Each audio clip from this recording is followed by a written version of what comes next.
അറിഞ്ഞില്ലേ സെവൻസിലെ ഓണം ഓഫറിനെ കുറിച്ച്? 20 ഭാഗ്യശാലികൾക്ക് 20 സ്വർണ്ണ നാണയങ്ങൾ സമ്മാനമായി ലഭിക്കുന്നു. സെപ്റ്റംബർ 1 മുതൽ സെപ്റ്റംബർ 20 വരെ പർച്ചേസ് ചെയ്യുന്ന 20 പേർക്കാണ് ഈ സൗഭാഗ്യം. എങ്ങനെയാണെന്നല്ലേ? എല്ലാ ദിവസവും നറുക്കെടുപ്പിലൂടെ ഒരു ഭാഗ്യശാലിയെ കണ്ടെത്തി ഉടൻ തന്നെ സ്വർണ്ണ നാണയം നൽകുന്നു. ഇനി സെവൻസിലെ മറ്റൊരുക്കങ്ങളെ കുറിച്ച് അറിയണ്ടേ?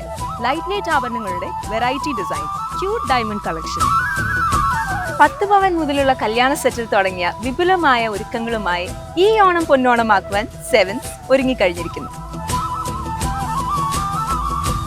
മറക്കല്ലേ, ഈ ഓണവും സെവൻസിനോടൊപ്പം.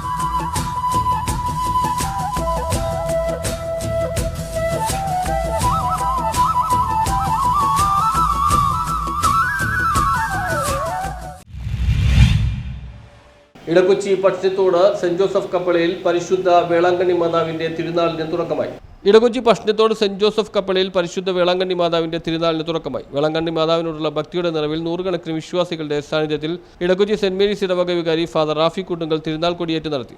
ഇടക്കൊച്ചി പഷ്ണിത്തോട് സെന്റ് ജോസഫ് വേളാങ്കണ്ണി മാതാ ചാപ്പലിന്റെ ചരിത്രത്തിലെ ഏറ്റവും സുപ്രധാനമായ ഒരു ദിനമാണ് ഇന്ന്. പുതിയ ദേവാലയം വെഞ്ചരിച്ചതിന് ശേഷമുള്ള ആദ്യത്തെ തിരുനാളിന് കൊടികയറുകയാണ്. ദൈവത്തിന് നമുക്ക് നന്ദി പറഞ്ഞുകൊണ്ട് ഈ പതാക ഉയർത്താം. വിശുദ്ധ ഔസപിതാവിനും പരിശുദ്ധ വേളാങ്കണ്ണി മാതാവിനും നമുക്ക് നന്ദി പറയാം. നമ്മെ പരിപാലിച്ച് നയിച്ച് കൈപിടിച്ച് മുന്നോട്ട് നടത്തുന്ന ദൈവത്തിൻ്റെ അനന്തമായ സ്നേഹത്തിനും മാതാവിൻ്റെ മാതൃവാത്സല്യത്തിനും നമുക്ക് നന്ദി പറയാം.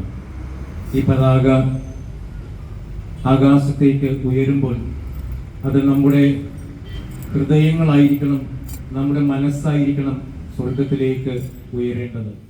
ഫെറോന വികാരി ഫാദർ ജോപ്പി കൂട്ടുങ്കൽ മുഖ്യ കാർമ്മികനായി. ദിവ്യബലിയിൽ ഫാദർ യേശുദാസ് പഴമ്പള്ളി തിരുനാൾ പ്രസംഗം നടത്തി. പരിശുദ്ധ വേളാങ്കണ്ണി മാതാവിൻ്റെ തിരുനാൾ ഏറ്റെടുത്ത് നടത്തുന്ന പ്രസിദ്ധന്മാരെ, സ്നേഹമുള്ള സിസ്റ്റേഴ്സ്, പരിശുദ്ധ അമ്മയിൽ എത്രയും സ്നേഹമുള്ള മാതാപിതാക്കന്മാരെ, സഹോദരി സഹോദരന്മാരെ, കുഞ്ഞുമാരെ, പിതാവിൻ്റെ നാമത്തിലുള്ള ദേവാലയമാണ് എങ്കിലും പരിശുദ്ധ വേളാങ്കണ്ണി മാതാവിൻ്റെ തിരുനാൾ എല്ലാ വർഷവും നമ്മൾ വളരെ സാഘോഷമായിട്ട് തന്നെ കൊണ്ടാടിക്കൊണ്ടിരിക്കുകയാണ്. ഈ വർഷത്തെ തിരുനാൾ ആഘോഷത്തിന് വളരെയേറെ പ്രസക്തിയുണ്ട്, പ്രാധാന്യമുണ്ട്. ആഫീച്ചനത് സൂചിപ്പിക്കുകയുണ്ടായി. പുതിയൊരു ദേവാലയം ഇവിടെ റാഫേൽസിൻ്റെ നേതൃത്വത്തിൽ ഇവിടെ കമ്മിറ്റിക്കാരുടെയൊക്കെ എല്ലാം സഹകരണത്തോടും മാതാവിനോടുള്ള 34 പ്രതിനിധിമാരുടെ നേതൃത്വത്തിൽ നടക്കുന്ന തിരുനാൾ ഞായറാഴ്ച വൈകിട്ട് 4:30 കൊച്ചി രൂപത അഡ്മിനിസ്ട്രേറ്റർ മോൺസിഞ്ഞോർ ഷേജു പരിയാത്തുശ്ശേരിയുടെ മുഖ്യ കാർമ്മികത്വത്തിൽ നടക്കുന്ന ദിവ്യബലിയോടും പ്രദക്ഷിണത്തോടും കൂടിയാണ് സമാപിക്കുന്നത്. News bureau, Edakochi.